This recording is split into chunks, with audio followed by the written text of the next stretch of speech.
શું બનાવ્યું? તલની સુખડી કરતો હતો તું, તો તારા માટે બનાવી. વાહ, મસ્ત પોચી ગોળવાળી. क्या बात है, સરસ. આ સુખડી એટલી સરસ બને છે કે શીખવવું હશે ને એ પણ બનાવી શકશે અને દાંત વગરના પણ ખાઈ શકશે. સુખડી થઈ ગઈ તમારી તૈયાર. Very good. ક્યારનો કહેતો તો સુખડી બનાવો. મસ્ત થઈ જાય. જો કાઢીને બતાવું. હો, સરસ આમ સરસ પોચી થાય છે. ચોસલા બી સરસ થઈ જાય.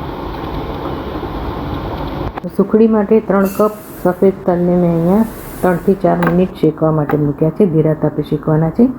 શેકવાના કેમ તો આખા તલ ચાવવામાં ઘણીવાર કડક લાગે છે અને એના ઉપર એક કુદરતી કડક પણ હોય છે. આખા તલ સરખા ચવાતા નથી ને સીધા પેટમાં જાય છે, જેથી પાચન બરાબર થતું નથી.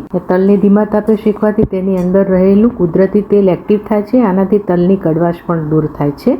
નટી એરોમાં આપે છે. શેકીને ઠંડા પાડી મિક્સરને પલ્સ મોડ પર 2 થી 3 વાર ફેરવવાનું છે. ભૂકો કરવાનો નથી, આટલું યાદ રાખવાનું. પલ્સ મોડ પર ક્રશ કરવાથી અધકચરા તલ ગોળ સાથે ભળે છે, ત્યારે સુખડીનો સ્વાદ આખા તલ કરતાં 10 ગણો વધી જાય છે અને સુખડી પોચી બને છે. સુખડી બનાવતા પહેલાં એક થાળીને ઘીથી ગ્રીસ કરી લેવાની છે.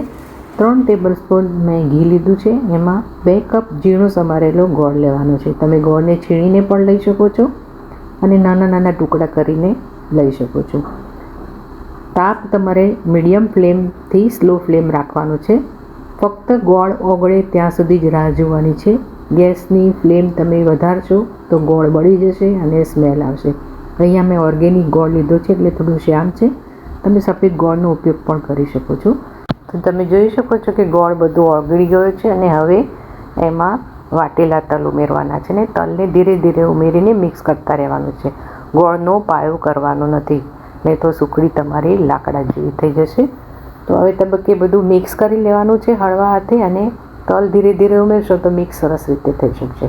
શરૂઆતમાં તમને એવું લાગશે કે આ બભરું છે, પણ બધું જેમ જેમ મિક્સ થશે એમ એક સરખું થઈ જશે.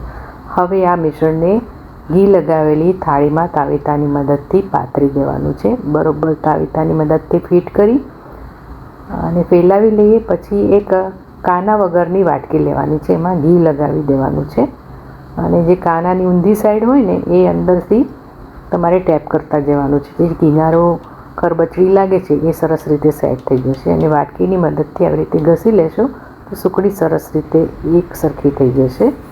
અને હવે આને 4 થી 5 મિનિટ છોડી દેવાની છે. 5 મિનિટ પછી તરત જ એના કાપા પાડી લેવાના છે, જેથી સરળ રીતે એના કાપા પડી જશે. તો મિત્રો, તલ કેલ્શિયમ, આયર્ન અને હેલ્ધી ફેટ્સનો ખજાનો છે.